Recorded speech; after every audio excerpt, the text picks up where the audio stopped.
Well, hello. This is Freethought Forum, a program by the Atheist Society of Knoxville and the Rationalists of East Tennessee. I'm Faithless Forrest. And I'm Ralph Eisler. And we want you to know that if you don't believe in God, you're not alone. Right here in East Tennessee, you can find free-thinking atheists and agnostics. This is a show for them and for people committed to, who are committed to a belief in science and unfettered by supernatural beliefs. On today's show, we'll be offering advice to Santa. We don't believe in Santa, but you know what we mean. But first, we want to ask viewers out there to tell us how the sound is, especially if you've got a problem with the sound, and maybe tell us which cable channel, or if you're watching us, on the internet stream. Okay, now we want to tell viewers about the show's sponsors. All righty. The Atheist Society of Knoxville frequently has a fun meetup at a bar or eatery. Tonight's meetup is a new location. What's it called? Flats and Taps. Flats and Taps, it's yes. At 7403 Kingston Pike, and it's sort of right across from, not exactly right across from Westtown. Okay. Yeah, it's a block east of Westtown. Yeah. And I think Kmart used to be there. I'm not sure if anything's in that building yet. Okay, I don't know. But anyhow, when you get to the meetup, look for the silver-jacketed copy of The God Delusion standing upright on the table. And as Matt Dillahunty at Atheist Experience says, everyone is welcome to our happy hour for food, drink, and conversation. But if you plan to preach, proselytize, provoke, or punch, please don't. Well, the Rationalists of East Tennessee have several regular monthly meetings. The first and third Sundays of the month are usually lectures with lively roundtable discussions. The second Sunday is the Skeptics Book Club. And on the fourth Sunday, we're mixing it up, sometimes with a potluck get-together in a member's home, which is known as Reflections. I think actually it's not a Sunday event. In early May, we'll be having a picnic to observe the National Day of Reason. That'll be on the first Thursday of the month. Yes, but later in April has five Sundays in it, doesn't it? That's right. And the last Sunday in April 30th, we have our annual public meeting where we have a very special speaker. His name is Hemant Mehta. He's on the web. He goes by the name of the Friendly Atheist, or at least writes a blog called the Friendly Atheist blog. And he's going to talk about why young people are leaving religion and what the future of secularism and atheism is in America. So Ralph, I first heard of him because of an activity he undertook on eBay. Do you know the one I'm referring to? Yes, he sold his soul. He sold his soul on eBay. I guess he wrote a book with the same title. And do you know what that entailed? No, I really don't. Never followed up on it. He made a deal with the winner that he would go to the church or churches of their selection for like a year or so. And then he reported on that. I think actually that might be the content of his book. And so he was, provoking conversation about belief, why we believe, and what we believe. Okay, well, I'm sure people out there will certainly enjoy it if they come and find out something new, I'm sure, about what's going on in the world of religion today. All righty. Anyhow, later in the show, we'll give you websites to visit for additional details, including times and locations. But now we're going to go to some items in the news. Okie doke. It looks like I got this first section here. It says, speaking about secularism, I guess that would be Hemant and so on, the religious right is starting to panic about the shift of youth away from religion, so much that it is starting to make alliances with former foes to combat the trend. In a syndicated column last week, Pat Buchanan hailed Russian President Vladimir Putin as a hero of social conservatism and a foe of the New World Order that seeks to replace Christianity with secularism and hedonism. I'm not sure what hedonism he's talking about unless it's the obsession all fundamentalists have regarding sex as a necessary evil. Yeah, isn't this a change? Buchanan, a strict Roman Catholic, now praising the leader of Russia. And the leader of Russia has teamed up with the head of the Orthodox Christian Church. Yes. That would be kind of like they and the Roman Church had a big splinter. They're not all one and the same. No. Well, Buchanan, who has lavished praise on Putin in the past, called Putin a God and country Russian patriot who stands for Christianity and against Western progressive vision of what mankind's future ought to be. The right-wing pundit doesn't seem to mind Putin's crackdown on religious freedoms, particularly those on evangelical Christians, and his tolerance of Sharia law. He also selectively ignores the fact that although he has been more accommodating towards religion, Russia is still basically an atheist country. I've wondered about how things have evolved there. I haven't worked with many Russians, but no Russian I've ever worked with has been a believer. None. And maybe it has me, and that's because the Russians I've ever worked with or interacted with have been university graduates, professionals. Yeah, same with me. I mean, I worked in fusion research for a number of years, which is a very international project, and none of the guys I worked with were believers. So it could be that the people who are harvesting potatoes and making vodka out of it, that they are more receptive to that message. It could be. I may be sounding elitist here. Well, Putin's impressive strides towards making Russia great again explain why he is revered at home. What explains Putin's appeal in the West? Buchanan's answer is Putin stands against the Western... Oh, am I reading the thing you just wrote? Yeah, maybe, but that's okay. But it's all right. Go ahead. Well, I may have gone a little error in my haste.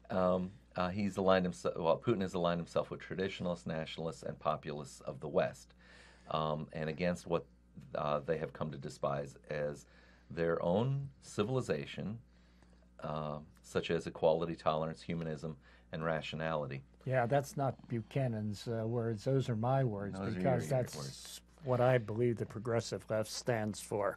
When I was in high school, I had a class called The History of Russia, and therefore it covered the Soviet period as well. And Russia was always there was this just reoccurring, let's call it sad theme of time and again they would be invaded, and that was something that the instructor I think maybe emphasized to help us understand the world from then Soviet point of view as being dangerous to them, and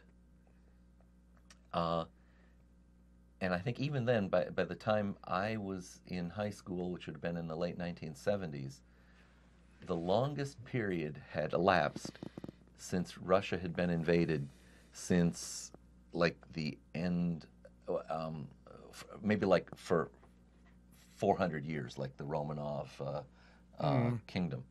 That, it was like clockwork. Every about 20 years, there would be a nasty invasion that would kill a lot of people. Certainly, we in the West know about when Napoleon attacked. We know it because of the great music of Tchaikovsky. And during World War II, the Soviet Union, I think, actually took the most casualties in World War II. Yes, they did. And it's a thing that shaped their world view of, that the world was very hostile to them. But another thing that we did learn is that with the coming of the Soviet Union, there was an amazing transformation that Russia went from one of the nations in the world with the highest illiteracy to one of the nations with the lowest illiteracy within a generation. They deployed an effective public education system that enabled the Soviet Union to modernize to where they were able to stand against the very modernized industrial nation of the Nazis. You can do that with a totally totalitarian government. You can command people to do what you want. Yes, there's the great irony that the totalitarianism that the Soviets brought allowed them to stand against the totalitarianism that was the Nazi attack. But then the subsequent post-World War II era represented this period where, for them, in a sense, the Cold War was a success. There wasn't an invasion, and there wasn't the massive loss of life. that every generation had been experiencing for centuries. Yeah, okay. Well, anyhow, Buchanan goes on to say that Putin is a God and country Russian patriot. He rejects the New World Order established by the Cold War's end by the United States. Putin puts Russia first. Sounds familiar. Sounds familiar. And in defying the Americans, he speaks for those millions of Europeans who wish to restore their national identities and recapture their lost sovereignty from the supranational European Union. That's Buchanan's words. But he refuses to acknowledge that the European Union is the strongest bulwark against creeping Russian imperialism.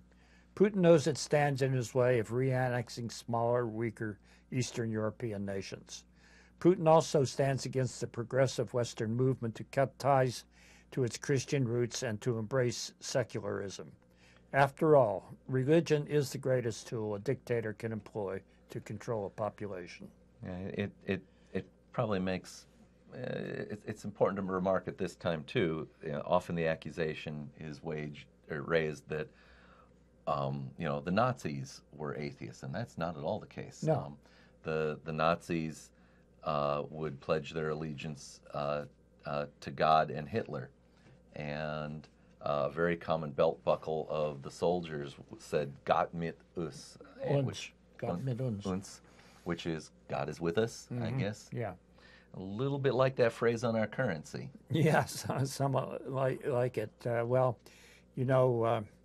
don't remember who might have first said this, but Edward Gibbon in Decline and Fall of the Roman Empire pointed out that in ancient Rome, to the common people, all religions were true. To the philosophers, they were all false. And to the magistrates, they were all useful. Very good. And I think that's and to Putin?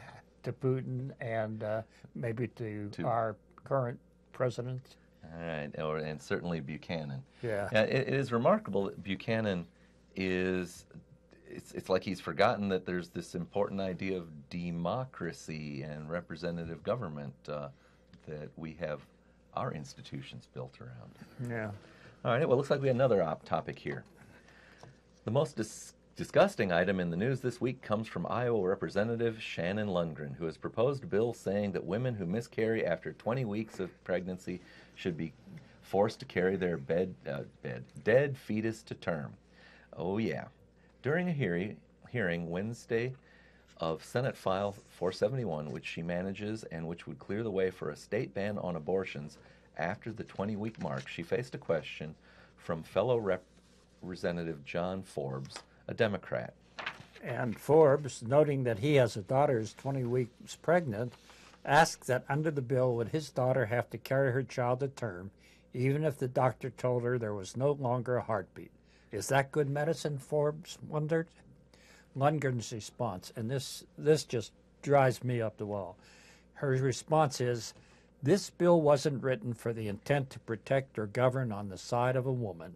It was written to save babies' lives, giving the choice and being the voice of those babies. I understand what you're saying. This baby's not alive. I would concur that in that instance, if your daughter's life is not in danger, that yes, she would have to carry that baby. I mean, this to me is religion just gone mad. Yeah, so to say, to even think that there might be a situation where carrying a fetus that's no longer viable isn't dangerous is to imply they don't understand medical risks at all. Yeah. They're in a sense, this legislator is trying to be a doctor with zero informed insight. Well, it's zero informed insight. Not only that, it's cruel. It's malicious.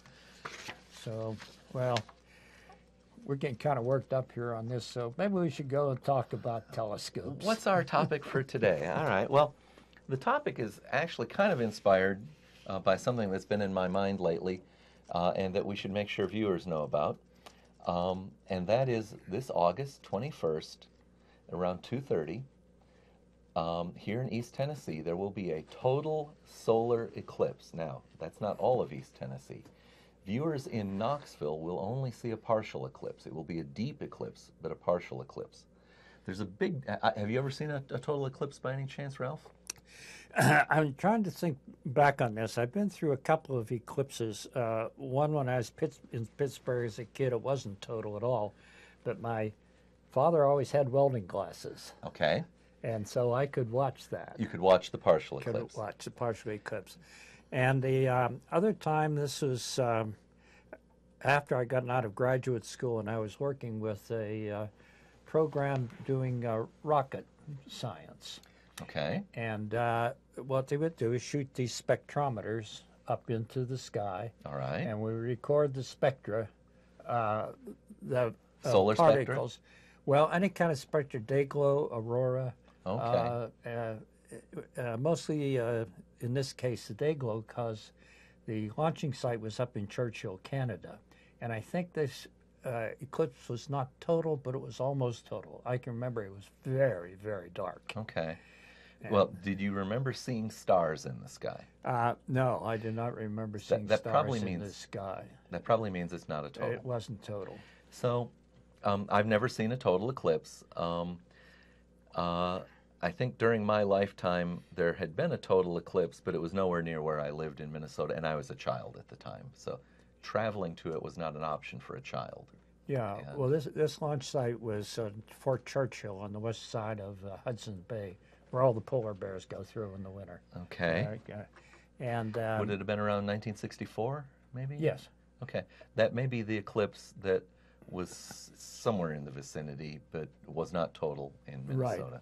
But in any case, you know, we have this solar wind, these particles that impinge on the upper atmosphere, and they cause what they call day glow. They excite atoms in the upper atmosphere that radiate spectral lines. And so during the eclipse, it was an opportunity to put instruments up there to look at the day glow during an eclipse when you don't have so many solar particles coming along, and see what happens, see some of the radiative transfer, et cetera. Okay. Oh, and so that's the observation was made during the eclipse, and it was special for it. It wasn't something that was ongoing, and there happened to be an eclipse. No. Oh, I had misunderstood. I assumed it had been ongoing and just happened to be Well, an there were eclipse. other projects ongoing, but that was a special day. So Would this day glow be just like a mild version of aurora then? yeah.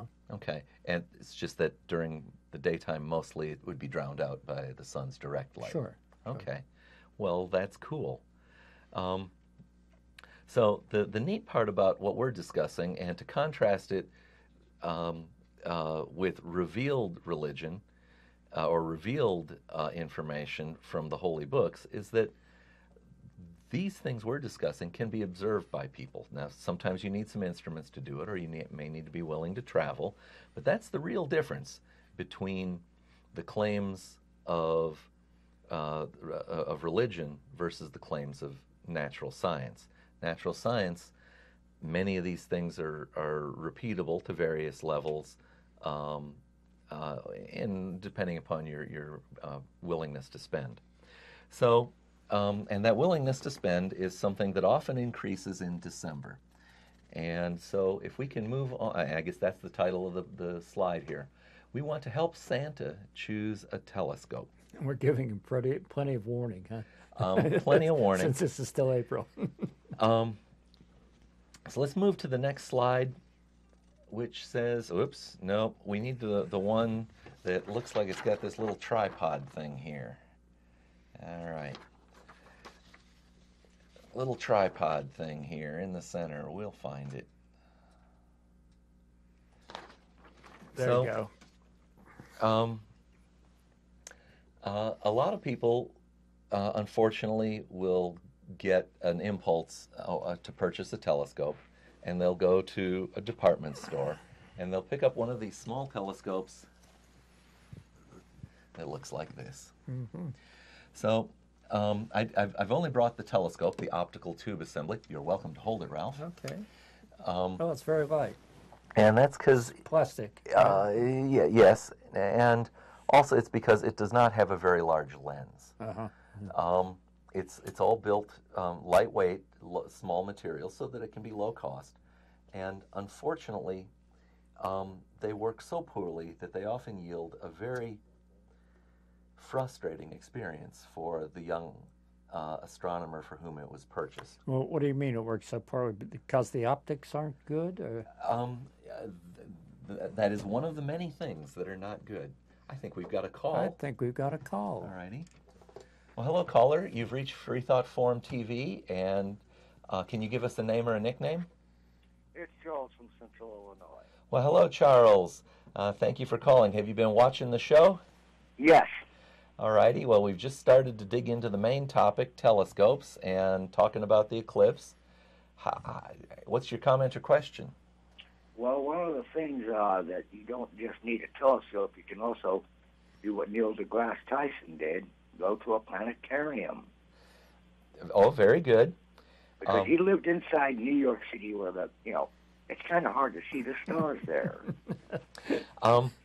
And Charles, that is great.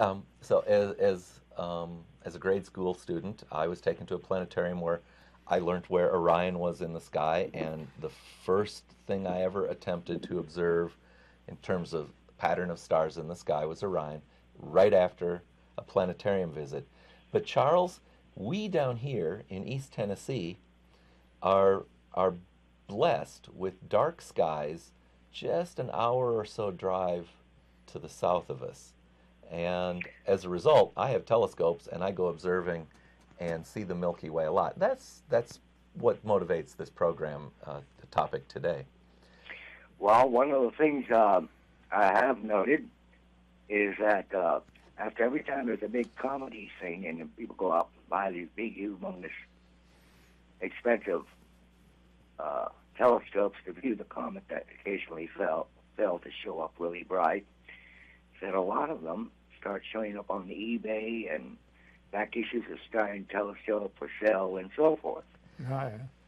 Yeah, and there's a reason for that, and that is that a telescope is not obvious how to use, and without some help in choosing a telescope and learning how to use it, it unfortunately becomes a disappointing experience. And I'm hoping to head that off with today's program a little bit.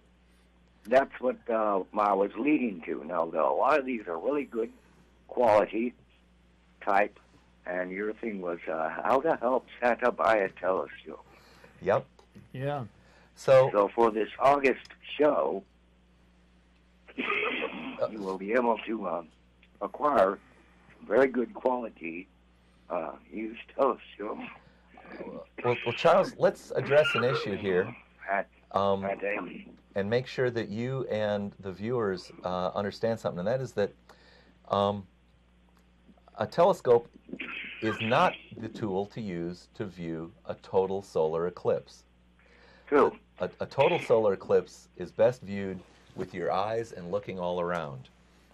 Another way is to use what is essentially speaking, a sheet of paper in a holder with a hole in it, throwing it onto a flat surface. You're referring to a pinhole camera, mm-hmm. But I want to make a finer point. You're talking about how to safely observe during the partial phases. Yes. For viewers out there, that when the moon is eclipsing the sun, that doesn't happen instantly. There's about an hour and a half where the moon is crossing onto the surface of the sun. And then at the center line of the eclipse, where it's total for the longest, it's only total for 2.5 minutes. And then for another hour and a half, the moon is moving off the surface of the sun. During the time when it's total, you can safely look at the sky, but only during that time. Once the sun, even a very tiny amount of it, is uncovered by the moon, it is no longer safe to look at. And in fact, it's almost fiendishly dangerous because a thin crescent of the sun doesn't trigger your normal blink reflex, and so you can look at it without realizing you're doing damage. And damaging your cones and rods and your retina and so forth. Yes, so the important message here is never look at the sun with the naked eye and never look at the sun through a telescope unless the telescope has very proper, which is to usually say expensive, solar filters. Agreed. And is this going to be a? I'm not sure. Are you going to have the full ring show up, or is it going to be the moon going to be closer enough to Earth to block out the? It will be a total eclipse. It's not an annular eclipse. For the benefit of viewers, because the moon has an elliptical orbit, sometimes it's far enough away from the Earth that its size is so small that even when centered over the sun, it does not fully cover it. There's a ring of sunlight around it. That's referred to as an annular eclipse. An annular eclipse is dangerous to look at as well because some of the full brightness of the surface of the sun can be seen. But we're having a total eclipse, but it's south of Knoxville and north of Chattanooga. And here in Tennessee, some of the cities that will be getting total eclipse is going to be Sweetwater, Tennessee, Madisonville, Tennessee, Athens, Tennessee, Crossville and Cookeville will have good totality. I plan on spending the day in Tellico Plains, Tennessee.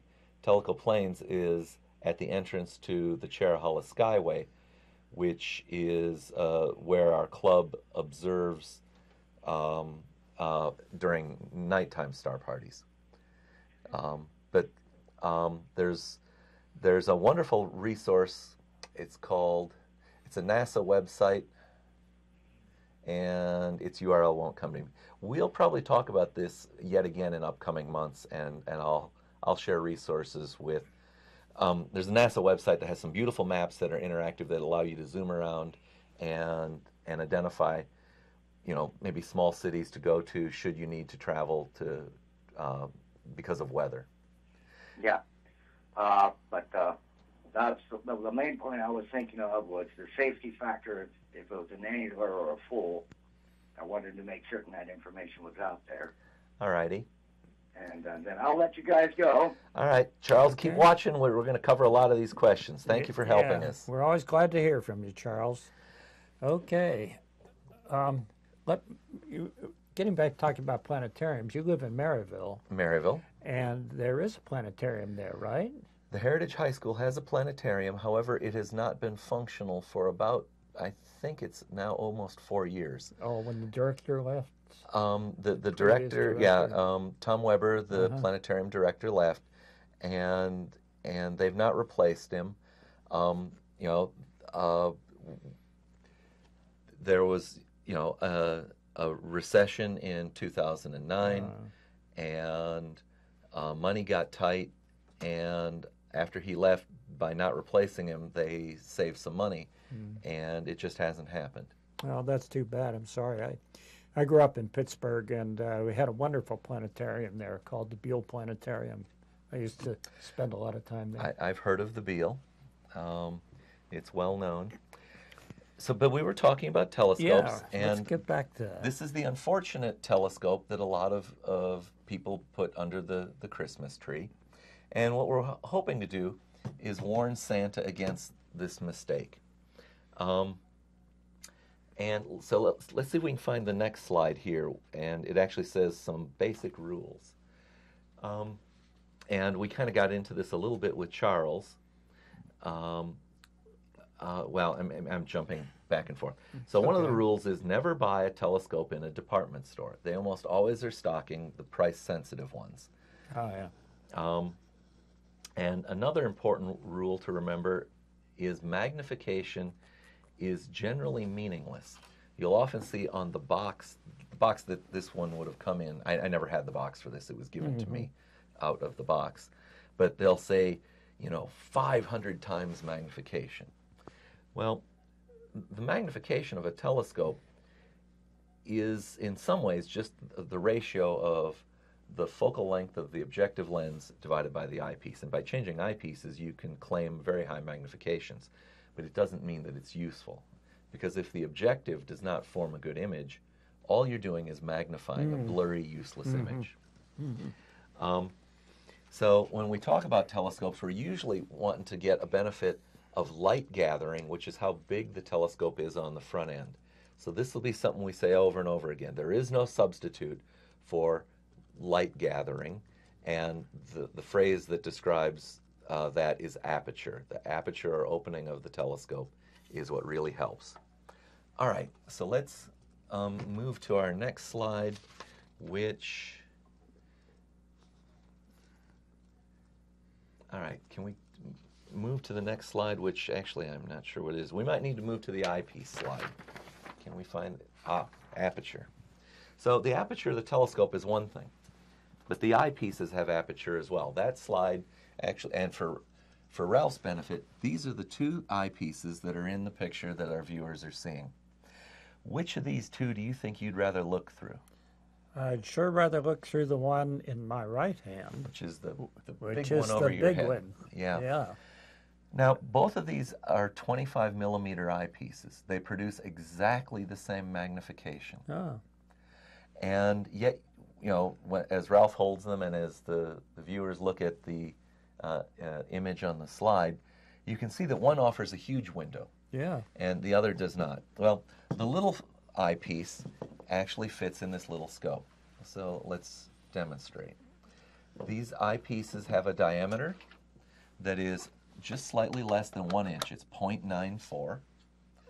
And it fits in there. You focus it by adjusting this knob, which adjusts the overall length.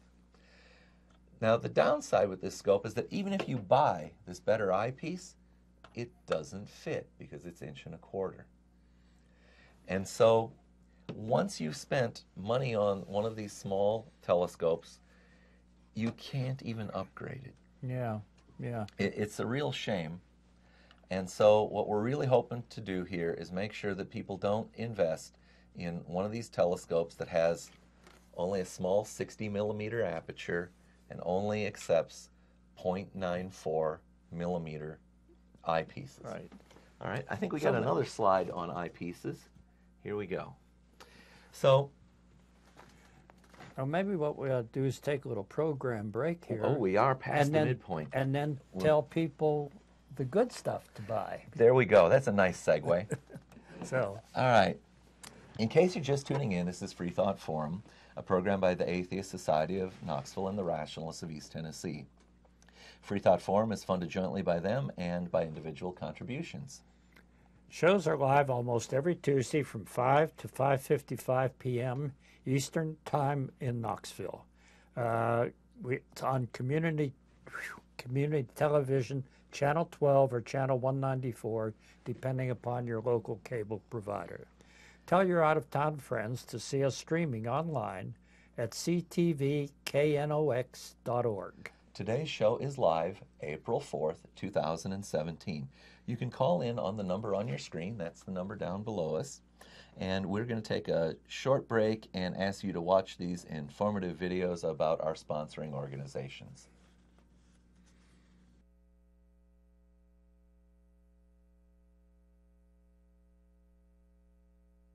Do you find stories of talking snakes laughable? Do you prefer the scientific method over supernatural beliefs? Are you concerned about religious leaders and organizations imposing their values and rules on your body, your family, and the rest of our society? Well, take comfort in the fact that you're not alone. The Rationalists of East Tennessee meets weekly for fellowship and provides a forum for people who support skeptical thinking and rational discussion of these and other issues. To find out more information or to find out about our next meeting, visit us on the web at www.rationalist.org.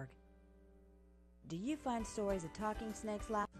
If you live in or around the Knoxville area and are questioning your religious beliefs or simply believe in one less God than everyone else, well, you're not alone. The Atheist Society of Knoxville is a fun and friendly group of people just like you that meets twice a week at a bar or restaurant. We meet every Tuesday night following the show at Barley's Tap Room and Pizzeria for happy hour. You'll find our group either inside or on the patio. Look for Richard Dawkins' silver-jacketed book, The God Delusion, standing upright on the table. On Fridays, we meet at Agave Azul or the Beard and Beer Market. But if you plan to preach, proselytize, provoke, or punch, please don't. We all question what we believe at one point in our lives. If this is the time for you, come join us for food, drink, conversation, and fun. If you live in or around the Okay, well, here we are back on the program. Just remind you, the Atheist Society of Knoxville, or ASK, meets 1 or 2 times a week. We have evening meetups for fun, food, and drink. and conversation. You can find us at knoxvilleatheist.org. The purpose of ASK is to supply a venue for community camaraderie and outreach to atheists, agnostics, free thinkers, and other like-minded people in the East Tennessee area. Our Tuesday meeting is going on right now at our new location, which started January 31st, if you haven't been there for a while. It's at Flats and Taps, 7403 Kingston Pike. All righty. The second Sunday of most months is the Rationalists of East Tennessee Skeptics Book Club. The title of the next book is Being Mortal, Medicine and What Matters in the End by, I guess it's Derek Edge. Yeah, Deckel Edge. And that will be April 9th at 2 p.m. The public is invited. You need not have read the book to attend, but of course it helps. The location is Books A Million at 8513 Kingston Pike, Knoxville, Tennessee. All righty, are we going to go back to our program and talk about how to advise Santa? Right. We've already told you what not to buy. Now we're going to tell you what you should buy. All righty. So what you'll want to buy is a telescope that can accept larger eyepieces. So this is a 1 1/4 inch eyepiece, and that works with, and this is one of my telescopes. This is a compound telescope, and although it's rather small and compact in how it's built, it will take the larger lenses. Well, at least the 1 1/4 inch lens. Mm-hmm. But there are telescopes out there that will take lenses that are 2 inch in diameter. That's this huge one here.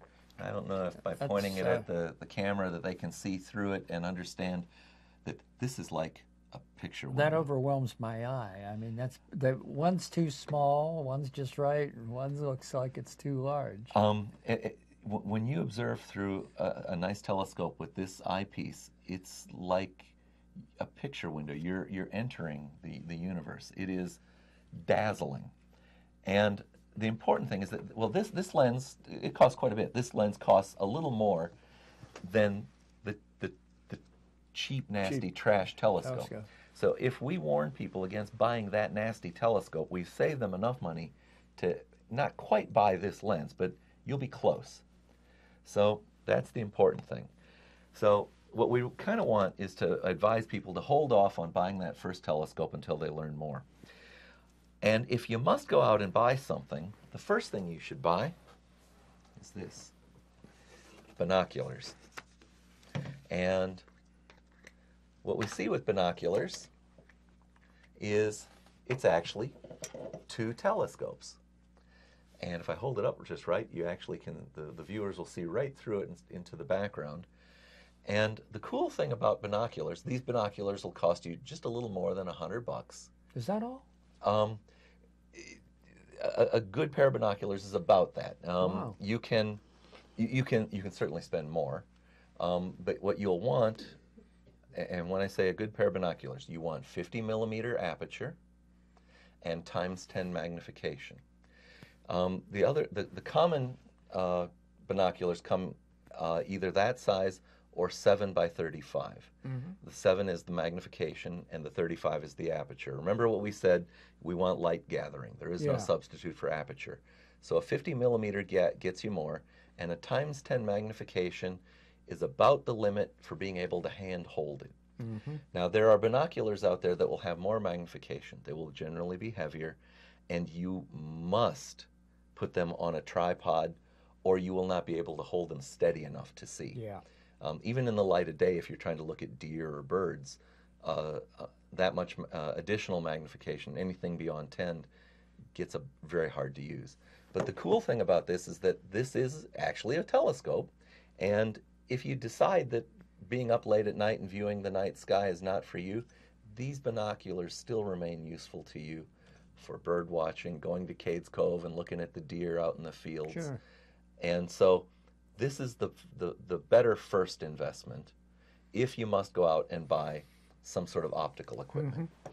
And the amazing thing is that it'll actually work much better than that $100 telescope. All righty. Now, okay, that's interesting. And there are things in the sky that you need the lower magnification to see. It's hard for people to understand that, but there are objects that are so big that a small telescope, that with a telescope you can't reduce the magnification enough to see them in their context. And you mean like the moon versus a star or something like that? Actually, it usually is things like star clusters. There are some star clusters that are so big that if you have high magnification, you're just looking into the center of it, and you can't appreciate the fact that, oh, here's a cluster, and it has sort of an edge to it. I see. But there's... okay, so we talked about the importance of aperture. This slide here helps us explain why that is. The light that comes in through the aperture is all you have to work with. And there's a thing that a lot of people make a mistake about, and that is to say, I want more magnification. There's a downside to magnification, and that is when you spread that light out, it's dimmer. So these are the same image. The image over me is, this is the great galaxy in Andromeda. It's called the Andromeda Galaxy, or M31. And this is just a photograph. I forget if it's a Hubble picture or not. But what I did is I magnified it. I enlarged it by a factor of 2 to the right and 2 up and down. So it has twice the magnification. But what that does is it spreads the light over 4 times the area. Yeah, sure. And so when I magnified it, I also reduced the brightness to 25%. And this lets you see just how much you lose when you use lots of magnification, but without aperture to help you. Okay, so let me ask you, if I were to use this telescope, this one you say right here, this neat little compact device that you've got, and I tried to look at the Andromeda Galaxy, would I see something that looked like that? No. Okay. The picture above me is probably a Hubble Space Telescope picture, and I often tell people that we have to manage your expectations. If you could see through an amateur telescope what the Hubble Space Telescope can see, there would have been no reason to ever build the Hubble Space Telescope. I understand that, but Andromeda is close to us. Andromeda is close enough to us and bright enough that you can actually see some of it naked eye. I have seen it naked eye under numerous situations. Even from my home in South Maryville, when conditions are right, I've seen it naked eye.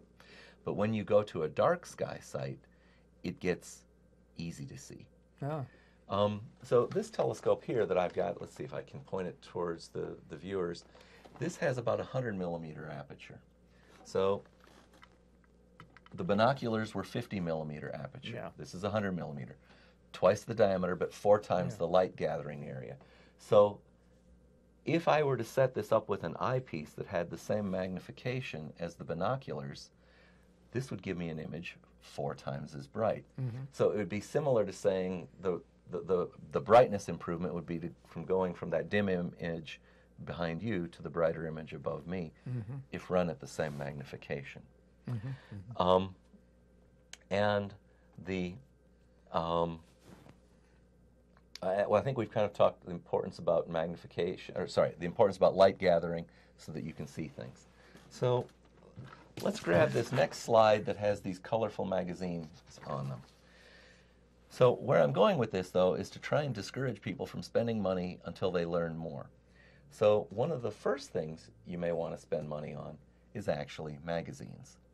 There are 2 prominent magazines for the amateur astronomy community that you'll find on many magazine racks, and I would urge viewers to buy one of each and read them. And read them not merely for the articles, but read them for the advertisements, because the advertisements will make you realize there's things out there that you didn't even know existed. And the articles will talk about things to observe maybe, but the advertisements, they're people who are telling you about stuff to buy, and you want to begin to learn about that. But don't go out and buy right away. What you will also want to do, and we'll need to move to this next slide here, which is, all right, so it's easy to find star charts online for free. Oh, those magazines will have monthly star charts. And what's cool about them is that they will usually have, they'll be up to date with things like maybe comets and the planet location that you can't print on a perpetual star chart.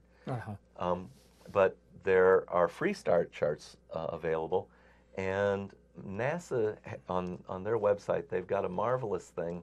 So I think it says spaceplace.nasa.gov/en for English, and then it gets something I can't read, and Starfinder charts.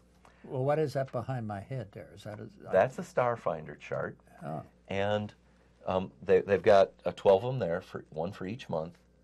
And it has, it's a relatively simple drawing of the brightest prominent stars and the little stick figures that are drawn between them to make what are called asterisms, technically. A lot of people say constellations, but they're asterisms. And this helps you learn your way around the sky, to find the things to look at so that the sky becomes familiar like your neighborhood. Do they show you where God is? I've not seen a locator for that. But what I have seen is locators for Taurus the Bull, Gemini the Twins, there's Cancer the Crab, Leo the Lion. Leo the Lion, when the sun goes down tonight, Leo the Lion is off in the east, and he crawls up over the sky during the course of the night. I mention Leo because on August 21st, when the solar eclipse happens and the sky goes dark, but right where the sun was and the corona is around it, you're looking right at Leo. And so if tonight you go out and look to the east, there's a reverse question mark of stars in the sky. The brightest star is down at the bottom. It's like the period at the bottom of the question mark. That's right about where the sun's going to be when the total eclipse happens. I see. Okay. I think we got another slide forward, and it's got this picture here of two screenshots. The other thing that Santa could get, there are some free star charts, and one that I use is called Cartes du Ciel, which is French for chart of the sky, or sky charts. In fact, I shouldn't pronounce the S at the end. I guess it's Carte du Ciel. You cut the ciel. The S is silent in French. And the same guy who wrote that also wrote a great program called the Virtual Moon Atlas. And as much as I have attacked the cheap department store telescope, if you've got one of these things, I do urge you to use it, especially on the moon. The moon is easy enough to find and bright enough that you can have fun looking at the moon. And so though I've said bad things about this scope, please don't throw it away. Use it and look at the moon. And I hope you rapidly outgrow it and will want to see more. That's why that moon atlas is so handy, because it can show you features of the moon. What's neat about the moon is that it tells the story of the evolution of our solar system.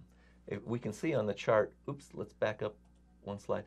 The chart right behind Ralph's head, there are bright spots on the moon and there are dark spots. And when you look through a telescope, you can see that the bright spots are mountainous. They're real rugged. The dark spots are much smoother by comparison. And the dark spots, it turns out, are older parts of the moon. They are approximately 4.5 billion years old. The dark spots, the smooth spots, are called Mera, and they're younger. They're about 3.9 billion years old. The reason they're younger is that there were impacts that broke the crust of the moon, and there was like a lake liquid lava there that then cooled and was smooth and has only received fewer impacts since. And how do we know these things? We sent astronauts there who have returned samples from these places, and so we have been able to directly measure them. And it's Ralph here who's actually explained to me how radioisotope dating systems work. Yeah, I knew it was done with radioisotopes, but it was coming to an RET meeting where I talked with Ralph and actually learned more about that so that I truly understand that. It's one of the advantages to coming to the Rationalists of East Tennessee. You never know what you'll learn. Well, we got a few more slides to bang through here rather quickly. So the other thing you can do, Santa's, that's free, is go to star parties or join a local astronomy club.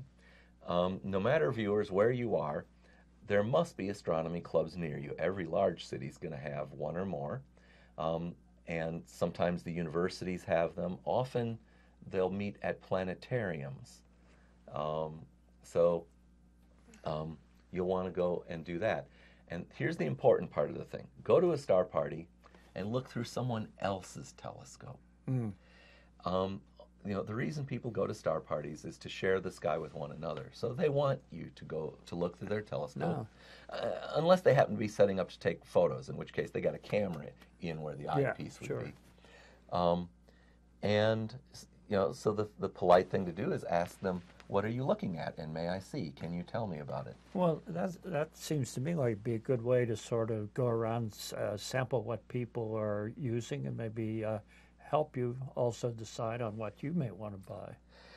Indeed it is, because what you want to buy will kind of depend upon what you will ultimately want to do.